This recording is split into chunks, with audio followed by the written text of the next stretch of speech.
এমনি এমনি এয়ারপোর্টে ঘোরাঘুরি করছিলেন না জিদ্দা, জাস্ট এয়ারপোর্টে গিয়েছিলেন কেন জিদ্দা? খাঁকি দ্য বেঙ্গল চ্যাপ্টার মানে খাঁকি 2 এর শ্যুটিংয়ের জন্য গিয়েছিলেন কিন্তু জিদ্দা এয়ারপোর্টে। তো এক্সক্লুসিভ আপডেট দেবো তোমাদেরকে, আই থিঙ্ক এখন অবধি কেউ এটা বলেনি। ক্রেডিট যাচ্ছে এই ফ্যান ক্লাবটাকে এবং জিৎ শাহিনকে, ও পুরো বিষয়টা লিখেছে এবং জিৎ ফ্যান ক্লাব ইন্ডিয়া থেকে এটা শেয়ার হয়েছে। তো প্রথমত বলি যে এই আপডেটের সত্যতা কিন্তু আমি যাচাই করিনি, তাই আমি জানি না, তবে আমার এই ছবিগুলো দেখে অ্যাটলিস্ট মনে হচ্ছে যে হ্যাঁ কনফার্ম টু কনফার্মড হয়তো শ্যুটিং হচ্ছিল এয়ারপোর্টের ভিতরে। এবার আমরা একটা লাইন পড়ি, নীরাজ পান্ডের কাজে এয়ারপোর্টের একটি বিশেষ গুরুত্ব থাকে প্রতিবারই, তা সে বেবিতে হোক বা ফ্রিল্যান্সার অথবা চেঙ্গিস। এবারেও তেমনটা হতে চলেছে। গত সপ্তাহে ঔরঙ্গাবাদ এয়ারপোর্টে ক্লাইম্যাক্স পোর্শন শ্যুট হয়েছে 3 দিন ধরে।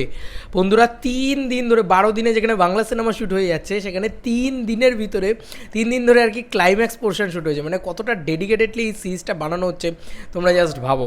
3 দিন ধরে ক্লাইম্যাক্স পোর্শন শ্যুট হয়েছে এবং যেখানে সুপারস্টার জিৎ আর সিরিজের ভিলেন আদিল খান অংশ নিয়েছিলেন, যে স্পেশাল ওপিএস এর ভিলেন রোল সুপারস্টার জিৎকে মানায়, যে স্পেশাল ওপিএস এর villain role Jeet superstar Jeet মানা করায় আদিল খানকে দিয়ে করানো হলো। আচ্ছা, স্পেশাল ওপিএস কি, এটা আমার খুব মানে মানে হ্যাপাজার্ট হচ্ছে লাইনটা। যে স্পেশাল ওপিএসের ভিলেন রোল সুপারস্টার জিৎ করায় আদিল খানকে দিয়ে করানো হলো, সেই আদিল খান এখন জিদ্দার খাঁকের ভিলেন।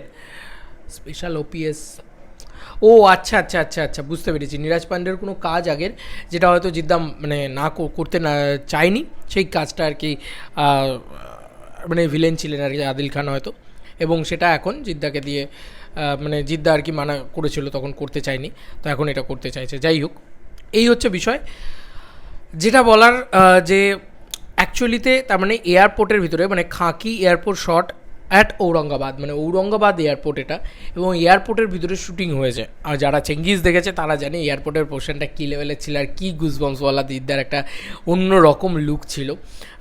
চেঙ্গিস ওটিটিতে এলে বুঝতে পারবে কী মারাত্মক সিনেমা ছিল চেঙ্গিস। যাই হোক, যেটা বলার সেটা হচ্ছে যে আমি খুব এক্সাইটেড অ্যাবাউট মানে this film, this series Khakee the Bengal chapter, কারণ এর ভিতরে ঔরঙ্গাবাদ এয়ারপোর্টেও যদি শ্যুট হয়, তুমি ভাবো মুম্বাইতেও যদি শ্যুট হয়, এতগুলো জায়গা মানে ভারতবর্ষের বিভিন্ন জায়গার ভিতরে শ্যুটিং হচ্ছে। তো এই সিরিজটা ভাই কিছু হতে চলেছে, এটা নিয়ে কোনো সন্দেহ নেই।